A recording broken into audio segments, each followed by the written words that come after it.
इसी गांव में मंजू नाम की एक औरत अपनी विधवा बहू गीता और 5 साल की पोती गुड़िया के साथ रहा करती थी।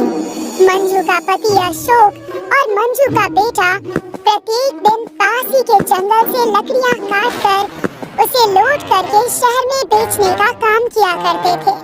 एक दिन एक दुर्घटना में दोनों की मृत्यु हो जाती है, जिसके बाद मंजू के सिर पर अपनी बहू और अपनी पोती की जिम्मेदारी आ जाती है। माँ जी, देखिए ना, फिर से गुड़िया न जाने कहाँ चली गई। 2 घंटे हो गए हैं और अब तक आई नहीं है। अरे कोई बात नहीं, आसपास में ही खेलने गई होगी, आ जाएगी, तो चिंता मत कर, मैं उसे ढूंढ कर लाती हूँ। इसके बाद मंजू पूरे गांव में अपनी पोती गुड़िया को ढूंढती है, लेकिन उसे गुड़िया कहीं भी नजर नहीं आती। वो गुड़िया को ढूंढते हुए एक नदी के किनारे आ जाती है, जहाँ पर एक बड़ा आम का पेड़ होता है और गुड़िया पत्थर मारकर आम तोड़ने की कोशिश कर रही होती है। तभी मंजू एक पत्थर उठाकर एक ही बार में कई सारे आम तोड़ देती है और गुड़िया ताली बजाती हुई अपनी दादी से कहती है, अरे वाह, क्या बात है दादी, आपका निशाना तो बहुत पक्का है।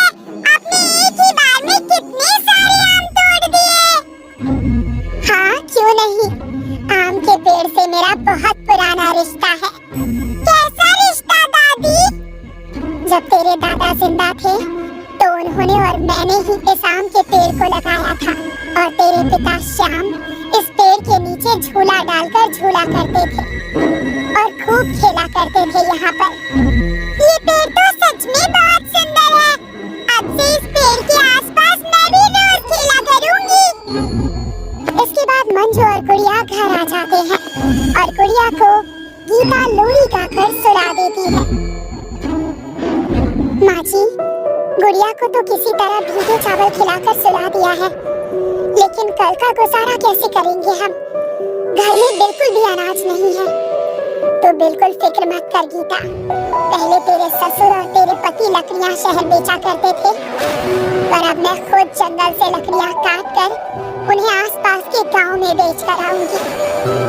मंजू ये बोलकर सो जाती है और उसके बाद वो अगली सुबह जल्दी उठती है और अपने पति की पुरानी कुल्हाड़ी निकालती है और जंगल से अपने बुजुर्ग हाथों से पेड़ों की लकड़ियां काट कर एक गट्ठर बनाती है और उसे बाजार में बेच कर आती है, जिससे उसे 300 रुपए मिलते हैं और वो घर की तरफ बढ़ते हुए खुद से कह रही होती है, अब 100 रुपए में हमारा आज का गुजारा तो हो ही जाएगा और 100 रुपए में कल का गुजारा हो जाएगा और 100 रुपए मैं संभाल कर रख दूंगी।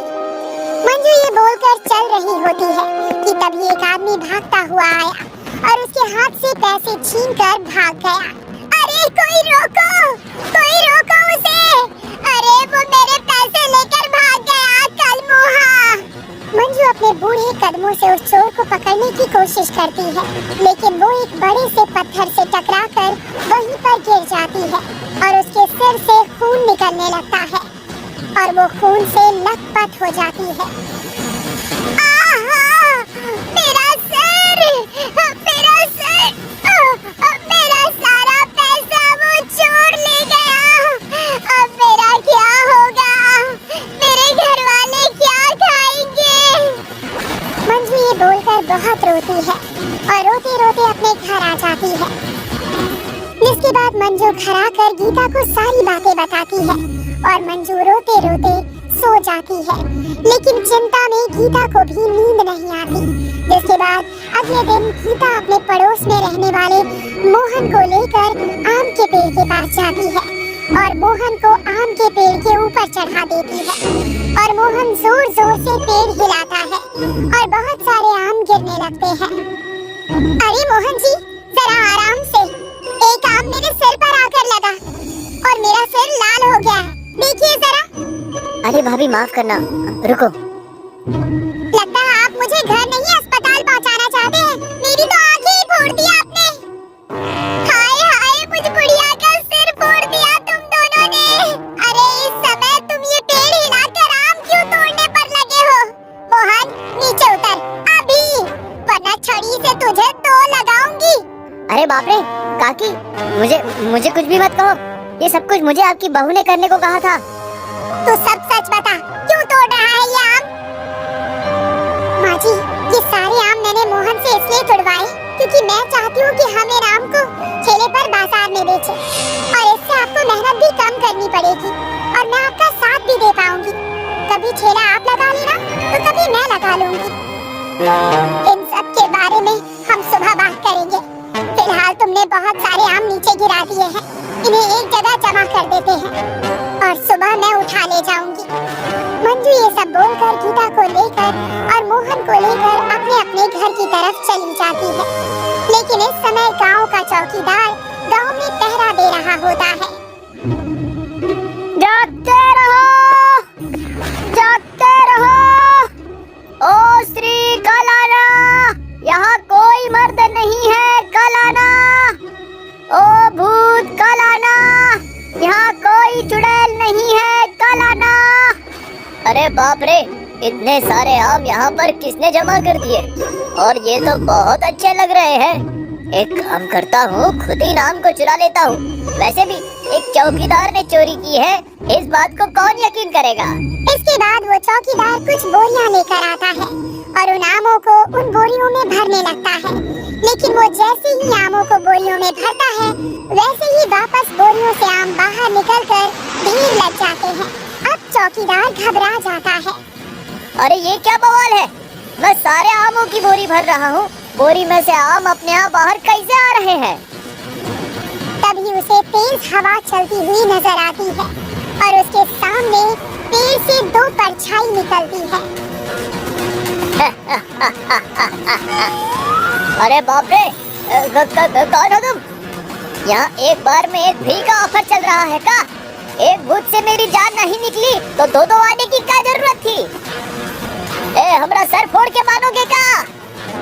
तूने आम चोरी करने की सोची, तूने बहुत बड़ी गलती की। इस आम पर सिर्फ हमारे परिवार का हक है। कौन सा परिवार? कौन हो तुम? हम अशोक और प्रत्येक है, गरीब मंजू के बेटे और पति। हमारी मौत के बाद हम इस पेड़ में समा गए थे और इस पेड़ पर साल भर फल दे रहे थे कि कभी न कभी हमारे घर वालों की नजर इस पर पड़ेगी। और जैसे ही मेरी बेटी गुड़िया ने इस पेड़ को छुआ तो हमारी आत्मा में शक्ति आ गई और हम जीवित हो गए। अरे मैं इस बारे में किसी को नहीं बताऊंगा, बस मुझे यहाँ से जाने दो। एक ही शर्त पर हम तुम्हें जाने देंगे, अगर तू ये सारे आम बोरियों में भर के हमारे घर छोड़कर आएगा तब। इसके बाद वो चौकीदार रात से सुबह होने तक वो सारे आम बोरियों में भर भर कर मंजू के घर के बाहर आंगन में ले जाकर जमा कर देता है। अरे माँ जी, देखिए ना, ये सारे आम अपने आप ही यहाँ आकर जमा हो गए। अरे नहीं, लगता है कि मोहन को रात भर नींद नहीं आई होगी और उसने ही यहाँ आकर इन आमों को जमा कर दिया है। माँ जी, फिर तो मैं अपनी पड़ोसन से अभी एक ठेला लेकर आती हूँ और हम इन आमों को बाजार में बेचने चलते हैं और अपने ठेले का नाम रखेंगे सास बहू आम का ठेला। अब मंजू और गीता गुड़िया को स्कूल भेजकर ठेले पर आम रखकर उसे गांव में बेचने के लिए निकल जाते हैं।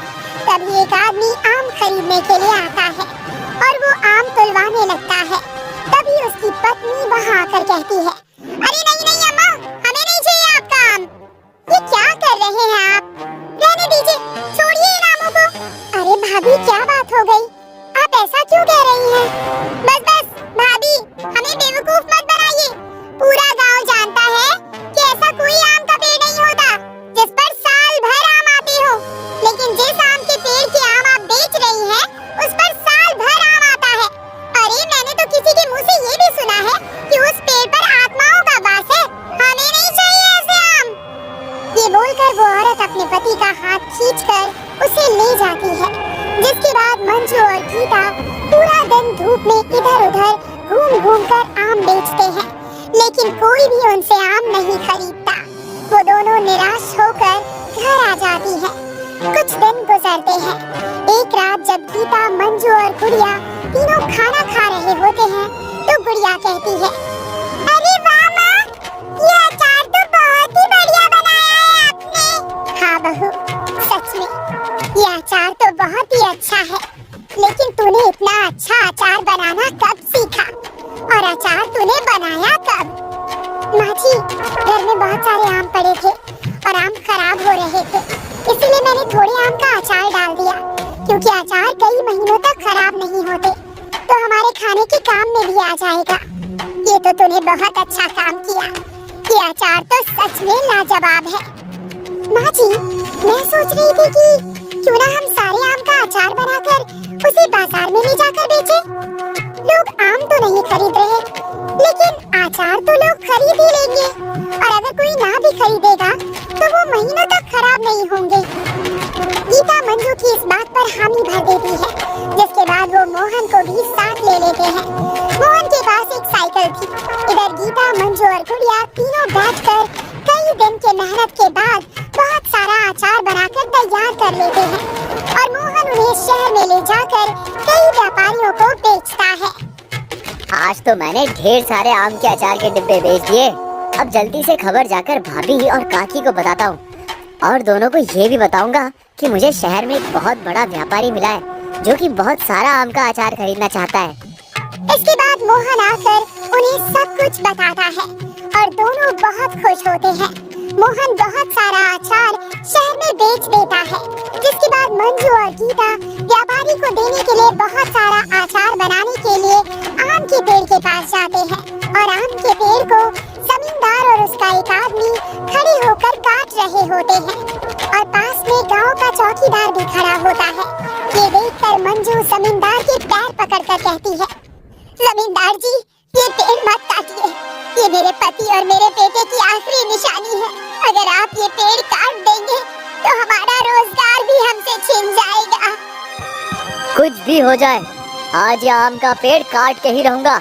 मुझे चौकीदार ने बताया है कि इस पेड़ के अंदर भूत प्रेत रहते हैं, ना ये पेड़ रहेगा और ना भूत प्रेत रहेंगे।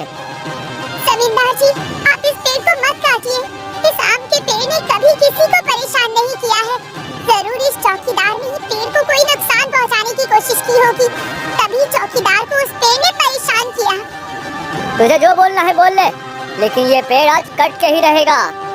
जमींदार का आदमी जमींदार के इशारे को देखकर उस पेड़ को काटने लगता है कि तभी पेड़ से तेज हवा के साथ एक परछाई निकल कर आती है, और उसके बाद दूसरी परछाई निकल कर आती है और जमींदार को हवा में उठा देती है, और जमींदार कहता है, अरे बाप रे, ये सब क्या हो रहा है? कौन है? मुझे नीचे उतारो। जमींदार जी, कहा था ना इस पेड़ में भूत का साया है। पेड़ काटेगा तू? मैं इस गांव के लोगों को कभी परेशान नहीं करूंगा, लेकिन ये पेड़ और उस पर लगने वाले सारे फल मंजू और गीता के हैं। किसी ने भी इन्हें परेशान करने की कोशिश की, इस पेड़ को नुकसान करने की कोशिश की, तो मुझसे बुरा कोई नहीं होगा। मंजू और गीता हाथ जोड़ लेते हैं। आप जो भी हो, धन्यवाद। आपने इस पेड़ को कटने से बचा लिया। अब मैं और मेरा परिवार कभी भी भूखे नहीं मरेंगे, और हम उस व्यापारी का ऑर्डर भी पूरा कर पाएंगे। अब हम दोनों ये दुनिया छोड़कर जा रहे हैं। तुम दोनों को कोई भी परेशान नहीं करेगा। हम फिर आएंगे। अपने आम के अचार को पूरी दुनिया में मशहूर करो और खूब कामयाबी हासिल करो। इसके बाद वो दोनों परछाइयाँ आसमान में गायब हो जाती हैं, और उस पेड़ से जो आम गिरे थे वहाँ पर नए आम आ जाते हैं। जिसके बाद मंजू और गीता घर आते हैं और उस आम का अचार बनाते हैं, और व्यापारी के ऑर्डर को और अपने घर को पक्का भी बनवा लेते हैं, और गुड़िया की पढ़ाई लिखाई पर भी खास ध्यान देते हैं।